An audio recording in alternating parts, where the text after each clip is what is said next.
The shadows of the abandoned high school. The abandoned high school loomed over the neighborhood like a specter of forgotten memories, its desolate halls echoing with the whispers of a past best left buried.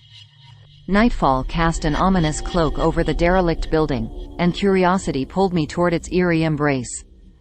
I navigated through the overgrown courtyard, weeds crunching beneath my hesitant footsteps. The windows, like vacant eyes, stared into the darkness. Moonlight played tricks on the broken glass, casting unsettling shadows that danced like phantoms in the night. My pulse quickened as the oppressive silence was broken only by the distant howl of the wind. Pushing open the creaking door, I stepped into the abyss of the abandoned high school. The air inside was thick with the musty scent of decay, and a chorus of creaks and groans echoed through the desolate corridors. A feeling of being watched gripped me as I cautiously advanced. I wandered into the dimly lit auditorium, where rows of tattered seats waited in eerie silence. The stage, adorned with shredded curtains, held the remnants of forgotten performances. It was then that I saw them, the shadows in the windows, fleeting glimpses of human-like figures that shouldn't exist in this forsaken place. A shiver crawled down my spine as the shadows seemed to mimic the actions of people, whispering secrets, gesturing, and occasionally turning to peer directly at me. Rationality urged me to flee, but an inexplicable force rooted me in place, drawn to the spectral drama playing out in the abandoned high school's haunted windows. I ventured deeper, each step echoing through the vacant halls. The shadows persisted, weaving a silent narrative that transcended the boundaries of the material world.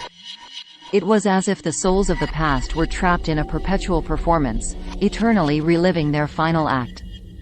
As I approached the staircase, a chilling wind brushed against my neck, carrying with it the faint echoes of laughter and distant footsteps. The shadows in the windows grew more distinct, their phantom forms taking on a spectral realism that blurred the lines between the living and the dead. Ascending the stairs, I entered a corridor bathed in an ethereal glow. Lockers lined the walls, rusted and forsaken, yet the shadows within them flickered with life. Desks seemed occupied by invisible students, their spectral pens etching notes in the air.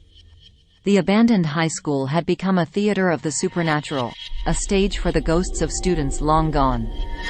The library, a graveyard of forgotten knowledge, whispered tales of unfinished assignments and dreams extinguished too soon. The shadows congregated around dusty bookshelves, their movements synchronized in a macabre dance. I tried to make sense of the silent narrative, but the ghostly figures defied interpretation. In the gymnasium, the phantom echoes of a basketball game reverberated through time. The squeak of sneakers and the rhythmic bounce of an invisible ball merged with the shadows' spectral movements, creating an eerie symphony of the past. It was a haunting performance that demanded an audience, and I found myself ensnared in the supernatural spectacle. As I reached the heart of the abandoned high school, the shadows converged in a ghostly assembly. Their featureless faces turned toward me, and an unseen force compelled me to witness their spectral play.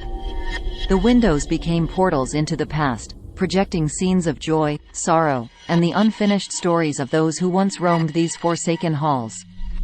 In the final act, the shadows dispersed, leaving me alone in the stillness of the abandoned high school. The moon cast its silver glow through the broken windows, revealing the remnants of a forgotten world. The supernatural performance had ended, and I stood amidst the echoes of a spectral drama that transcended time. With each step toward the exit, the shadows in the windows seemed to linger, as if bidding farewell to an unexpected spectator. The night released its grip on the haunted high school, and as I stepped back into the overgrown courtyard, the building stood silent once more, a relic of the past, concealing the enigmatic shadows that whispered tales of a forgotten time.